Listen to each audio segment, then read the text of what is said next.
कृष्ण कहते हैं जिसको अभिमान है वो राक्षस है। धनवान बनो लेकिन धन का अभिमान न करो। कार में चलो पर अहंकार में न चलो। एरोप्लेन में उड़ो लेकिन जिंदगी को प्लेन रखो। मैं एरोप्लेन में जब जाता हूँ तो उसमें जितने लोग बैठने वाले होते ना, वो सभी लोग घूर घूर कर मेरी तरफ देखते हैं कि इतना दुनिया बदल गई हो, ये वही मॉडल है। तो मैं भी उनको देखता हूँ, मुस्कुराता हूँ। कुछ लोग बात भी करते हैं हमसे, और बात करते हैं तो बात में तो कोई बात नहीं, बात तो हमें मालूम है। तो उनको ऐसा उत्तर देता हूँ, एक सेंटेंस बोलता हूँ, सोच में पड़ जाते हैं। क्योंकि संत होने का अर्थ ये नहीं कि हम मूर्ख हो गए।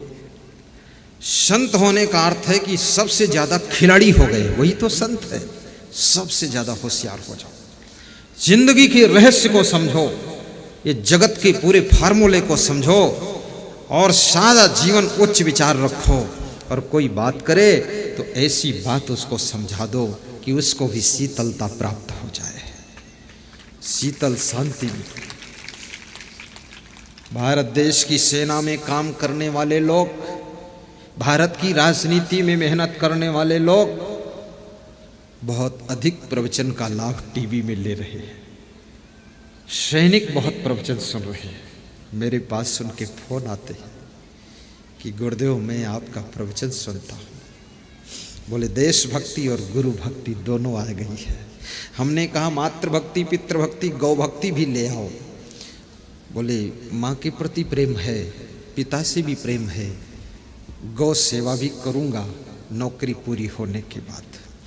गौ सेवा भी करना चाहिए। गौ सेवा आश्रम खोलिए, और आश्रम नहीं खोल सकते हो तो गौ सेवा आश्रमों में भूसा दान दीजिए, गेहूं दान दीजिए, चोकर दान दीजिए, गुड़ दान दीजिए, और संभव हो थोड़ा गौ माता के इलाज के लिए पैसे भी दान दीजिए।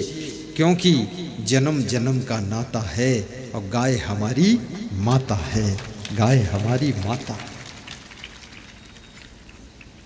हमारे आश्रम में गौ सेवा आश्रम है, जहाँ बूढ़ी, जर्जर, कमजोर, आँखों से कम दिखता है वो, और दूध नहीं देती वो, और टांग में टांग लड़ती है वो, ऐसी गायें वहाँ रहती है।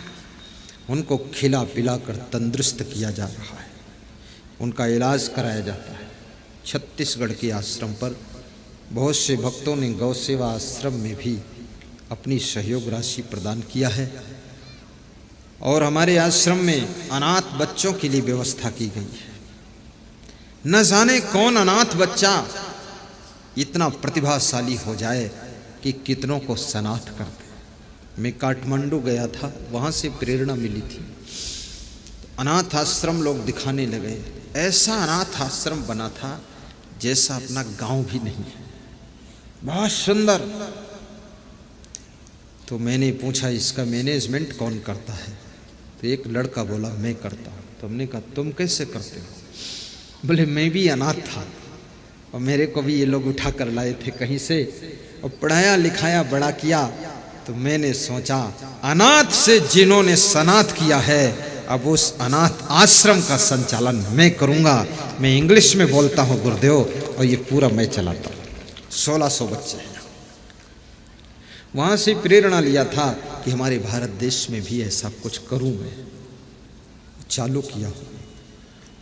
और भाइयों बहनों, ये बुजुर्ग संत मैं देखता हूँ, बूढ़े संत जो रिटायर हो जाते हैं, अब कुछ कर नहीं सकते, भक्तों के यहाँ जा नहीं सकते, प्रवचन कर नहीं सकते, तो अब कहाँ रहे वे? और उनका अंतिम पड़ाव कैसे बीते? संसार को तो बहुत कुछ दिया उन्होंने, संस्कार दिया, विचार दिए, ज्ञान दिया, सब दिया, जीने कला सिखाई, लेकिन अंतिम पड़ाव में जब पहुंच गए तो उनका क्या होगा हाल? ऐसे बूढ़े संतों के लिए भी आश्रम हमारे आश्रम में चल रहा है। उन बूढ़े संतों को निःशुल्क रख करके उनको वस्त्र है, भोजन है, चिकित्सा है, आवास है, सब दिया जाता है। उन संतों की सेवा करने का संकल्प लिया गया है। भाइयों और बहनों, जीवन वह सार्थक है जो जीवन दूसरों को भी जीने की ताकत देते। दंभो दर्पोभिमानश्च क्रोधा पारुष्यमेव।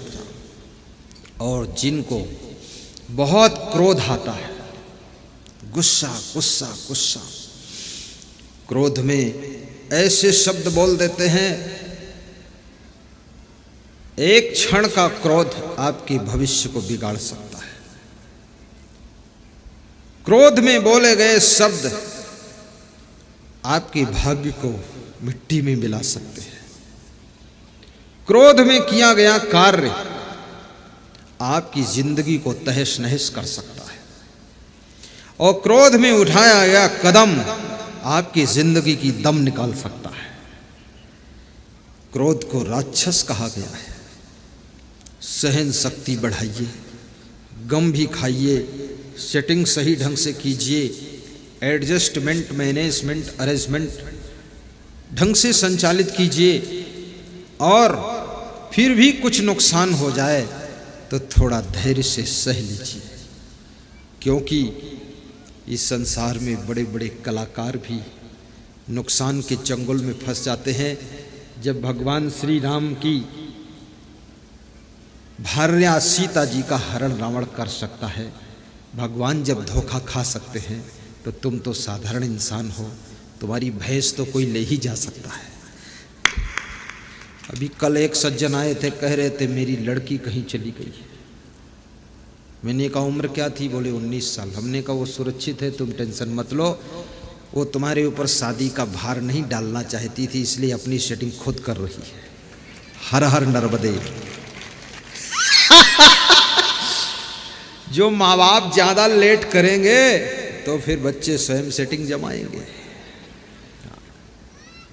कितने माँ बाप की सोच उल्टी है। वो सोचते हैं बच्चे को पूरा पढ़ा दें, पूरा पढ़ा दें, पूरा पढ़ा दें, अप टू डेट बना दें, एजुकेटेड बना दें, वेल क्वालिफाइड कर दें, और उसके बाद शादी करेंगे। बाद अब बच्चा संकोच में कह नहीं सकता कि मुझे शादी करो, शादी करो, शादी करो। इज्जत का भी सवाल है ना बच्चे के, कैसे कहे। और माँ बाप इंजेक्शन पर इंजेक्शन मार रहे हैं, और पढ़ो और पढ़ो, तो बच्चा कहता और पढ़ो और आगे बढ़ो। निकल गया। ये सरकार ने नियम बनाया, 18 साल की लड़की, 21 साल का लड़का, लेकिन कुछ लड़के लड़कियों के शरीर 16 साल में ही विकसित हो जाते हैं और उनको सांसारिक जीवन जीने की आवश्यकता महसूस होने लगती है। इसलिए उनके शरीर की स्थिति को देख करके डिसीजन लीजिए। अभी उत्तर प्रदेश में एक सरपंच ने डिसीजन लिया तो छोटे लड़के का विवाह कर दिया, बड़े 2 लड़के बच गए। तो हमने कहा छोटे का क्यों किया? बोले इसको जरूरत ज्यादा थी, वो 2 ठीक है। फट से सेटिंग। बोले बड़ा लड़का तो देवता है गुरुदेव, और 2 नंबर वाला जो है वो भी ठीक है, ये छोटा वाला बहुत शैतान था। तो उसके शरीर की कंडीशन देखो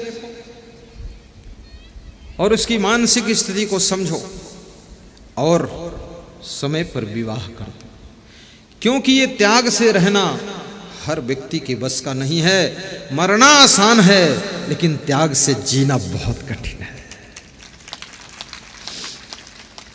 कितने लोग आत्महत्या कर लेते इस चक्कर में पड़ करके। पर मैं आपसे कहूंगा ऐसी गलतियां मत करना, क्योंकि इसमें माँ बाप का सम्मान भी होता है, परिवार की मर्यादा है, कुल कुटुंब की इज्जत है। और मन को ऐसे समझा कि कंट्रोल कर लेना। कैसे कंट्रोल करना आपको मैं बताता हूँ। सोचना कि जो लोग जेल में रहते हैं 10 साल, वे नशा व्यसन से, विषय विलास से, भोगों से अपने मन को बस में करते हैं कि नहीं करते हैं। जैसे वे 10 साल जेल में रहकर मजबूरी में अपने आप को कंट्रोल करते हैं, ऐसे हम 2-4 साल और पिताजी का इंतजार करेंगे और कंट्रोल कर लेंगे। कुछ लोग कहा करते हैं कि हमारी शराब नहीं छूट सकती है, अफीम नहीं छूट सकती है, सिगरेट नहीं छूटेगी।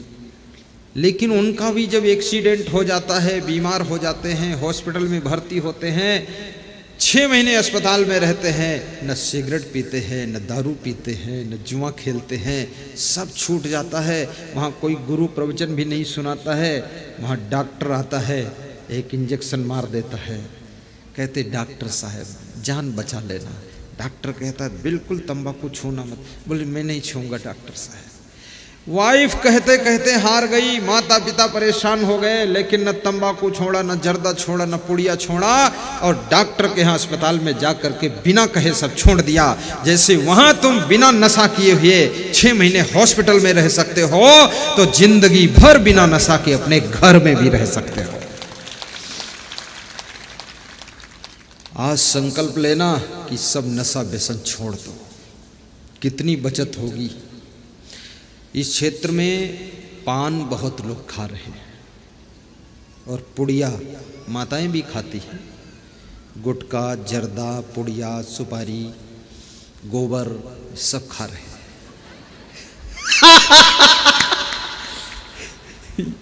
गोबर सबके दांत देखो, मुंह देखो तो तंबाकू से दांत घिसते घिसते घिस के सब खत्म हो गए हैं, फिर भी खाना बंद नहीं है। अरे प्यारी माताओं बहनों, इतने सुंदर सुंदर तुम्हारे दांत भाई और पिता तुल्य महानुभावों, इतना सुंदर तुम्हारा मुंह, और ये सब पुड़िया, पान, तंबाकू। धन का नुकसान तो है ही, आपकी मुख की सुंदरता का भी नुकसान है, और दांतों का नुकसान, आंतों का नुकसान, और आपके मुंह से बदबू आती है, अच्छी जगह बैठ भी नहीं सकते। एक विधायक मेरी गाड़ी में बैठा, नाम नहीं लूँगा, यहीं का है, मध्य प्रदेश का। बोला मैं आपके साथ बैठ लूँ? मैंने कहा बैठ जाओ। बैठ गया तो इतना पान, तम्बाकू, पुड़िया सब खाया था, एकदम गल गल गल गल बोलता था। मुंह ऊपर करके बात करता था। मैंने कहा सामने मुंह करो। बोले पिचकारी आपके ऊपर छूटे। बहुत खाता था। तो मेरा एक संत बोला, गुरुदेव बहुत सिरदर्द होने लगा है गाड़ी में। तो हमने कहा क्या हुआ बेटा? बोले बहुत कुछ पुड़िया पान खाकर बैठे हैं विधायक जी, इनको कुल्ला करा दूं? तो मैंने को कुल्ला करा दो। तो गाड़ी रोका, उनको उतारा और फिर पानी देकर कुल्ला करवाए विधायक को। तो विधायक क्षमा मांगा। मेरे को भी बदबू तो बहुत आ रही थी, लेकिन मैं संकोच में कह नहीं पा रहा था, क्योंकि बहुत बड़े आदमी को कुछ भी उचित कहने में भी संकोच लगता है। कुछ कहो तो नाराज हो जाए, इसलिए अपना ही दुख सहो। पर मेरा संत बोला कुल्ला करा देते इनको। तो गाड़ी रोक के उनको कुल्ला करा। क्या लफड़ा है ये, कुछ भी जरूरत नहीं इन चीजों की। कितनी मेहनत से तुम धन कमाते हो, कितनी तरकीबों से बचाते हो, और कितनी मूढ़ता बस ये धन को व्यर्थ में खर्च करते हो। दान देने के नाम पर 10 का नोट जेब से नहीं निकल रहा है, और दारू के नाम पर 1000 का नोट फेंकते हो, 500 का नोट फेंकते हो। धिक्कार है आपको।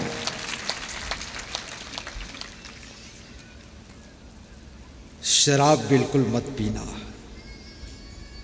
बहुत लोग आज बैठे हैं, शराब दान दे दो हमको। इस क्षेत्र में बहुत शराब पीते हैं लोग। शिवनी क्षेत्र है, शिव जी का क्षेत्र है। गनीमत है जो भांग नहीं खाते हैं। नहीं, शिव जी की बूटी है, जन्म जन्म की घूटी है, कभी नहीं ये छूटी है। बात सभी की झूठी है, शिव जी की ये बूटी है। भांग को लोग कहते शिव जी की बूटी। क्या फालतू बात लोग कहते हैं, शिव जी की बूटी। कौन प्रमाण है शिव जी की बूटी भांग है? और शिव जी जो जो खाते पीते जैसा करते वो सब तुम नकल करोगे? इष्ट की नकल नहीं की जाती। वो कैलाश पर्वत पर रहते थे, तब करते थे। तुम कभी गए हो कैलाश पर्वत? कभी नहीं गए। तो ये उनकी बूटी कैसे खाने लगे तुम? शिव जी के टांग बराबर नहीं हो, भांग खा रहे हो, और शिव जी की बराबरी कर रहे हो।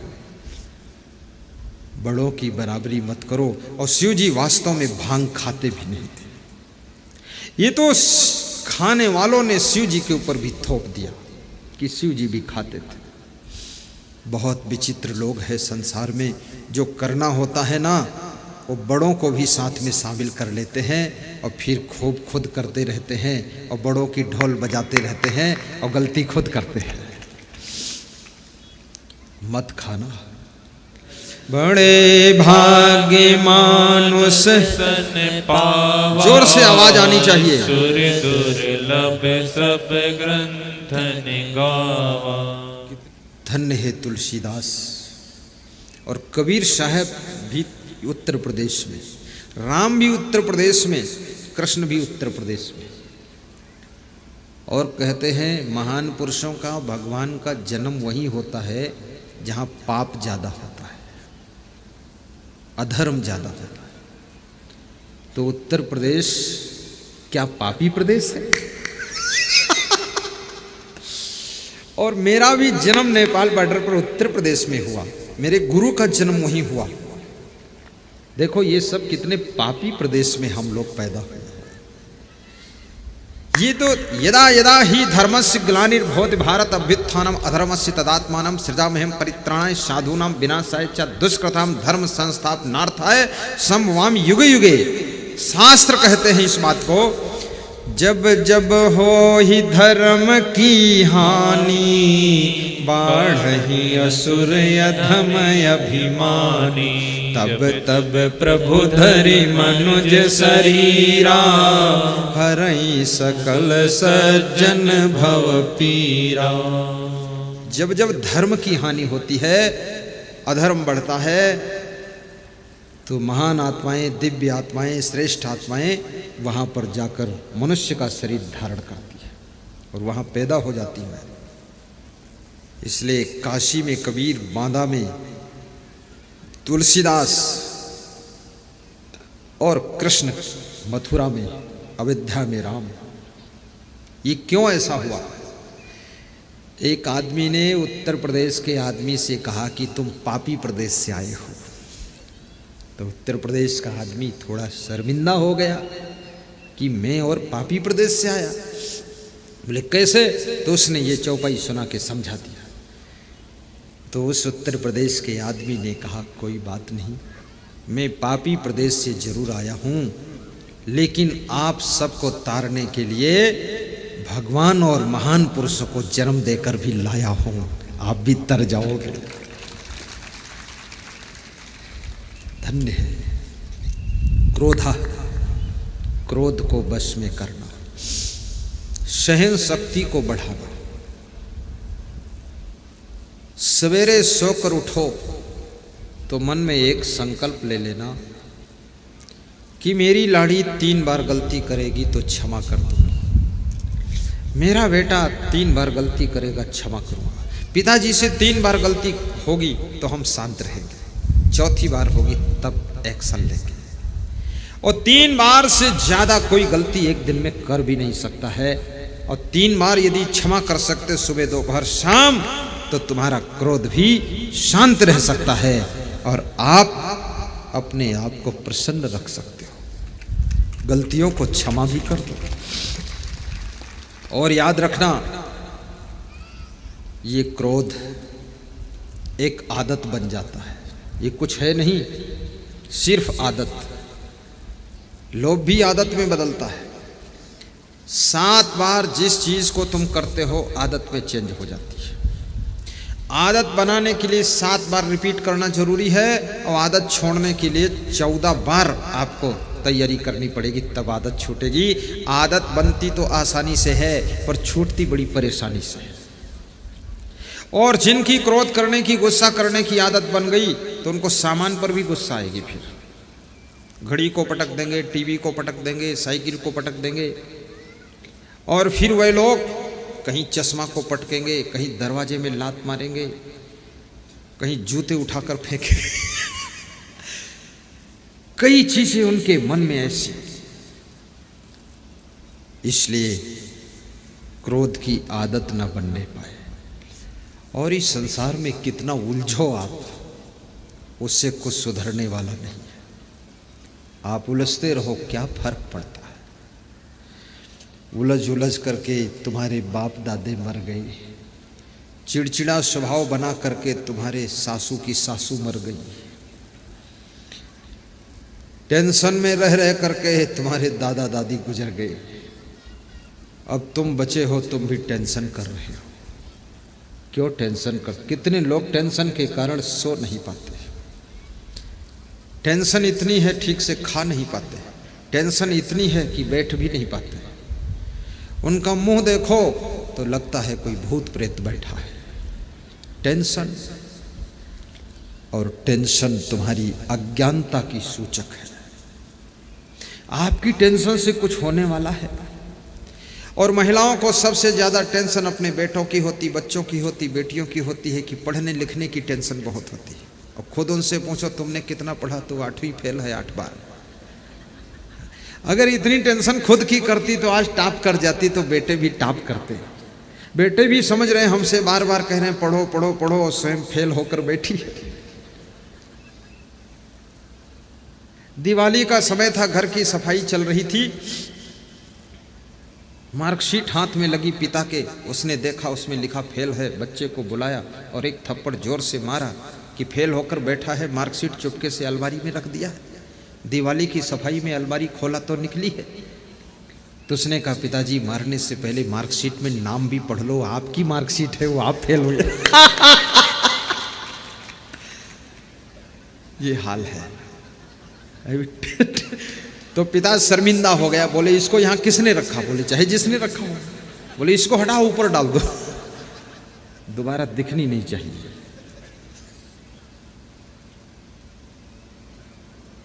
हर बाप को चाहिए कि अपनी योग्यताओं का विकास करे। गुरु को चाहिए कि स्वयं को परफेक्ट करे।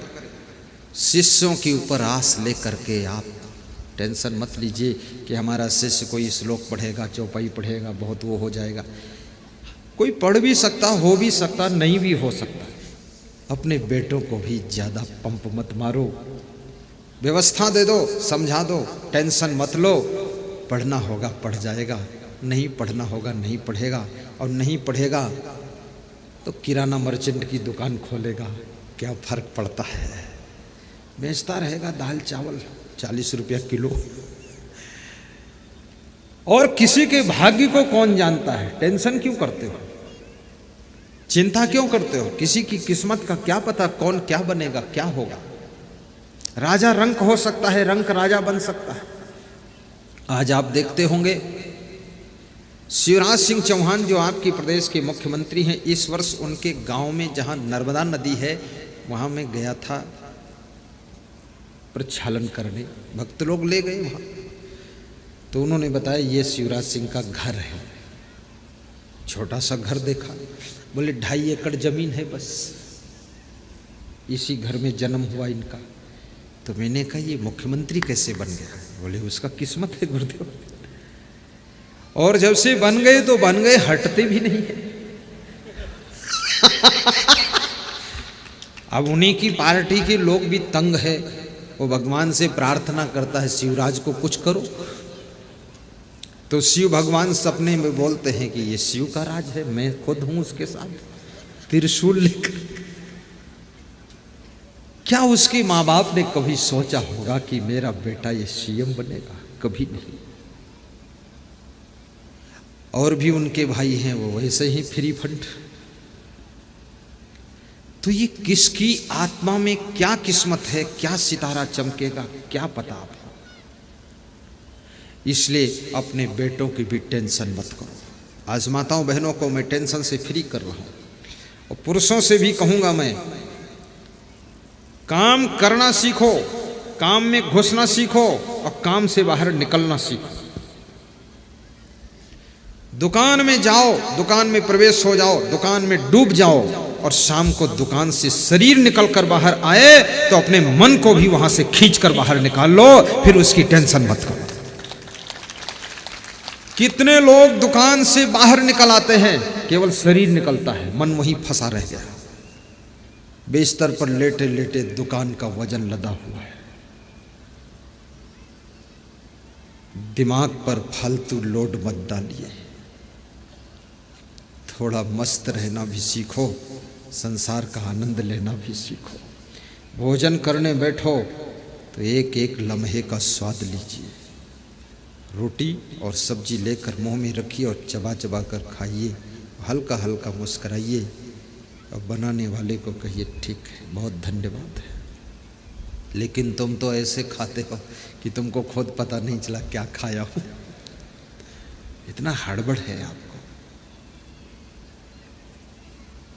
किसी घर में महिलाएं भोजन बहुत अच्छा बनाती थीं, रोज प्रेम से परोसती थीं, सबको खिलाती थीं, टेस्ट से टेस्ट अच्छे टेस्ट बनाती थीं, शुद्ध और पवित्र भोजन।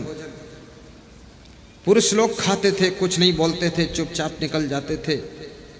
तो महिलाओं ने सोचा कि कभी तो कम से कम कहना चाहिए कि अच्छा बना है, धन्यवाद दे दे।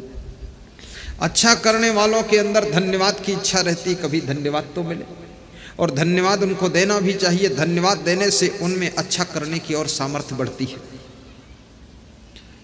तो एक दिन महिलाओं ने थाली में सबके भूसा परोस के रख दिया, सबकी थाली में भूसा। सब एक दूसरे की थाली देखते थे, भूसा, हम कोई बैल हैं क्या? तो उन्होंने महिलाओं से कहा कि तुमको दिखता नहीं हम बैल हैं क्या? बोले क्यों? बोले ये भूसा क्यों? तो बोले आज तक इतने अच्छे अच्छे व्यंजन खिला दिया पकाकर, कभी तुमको दिखाई नहीं दिया, आज सौभाग्य जो भूसा दिखा तो सही। टेंशन मुक्त हो जाओ।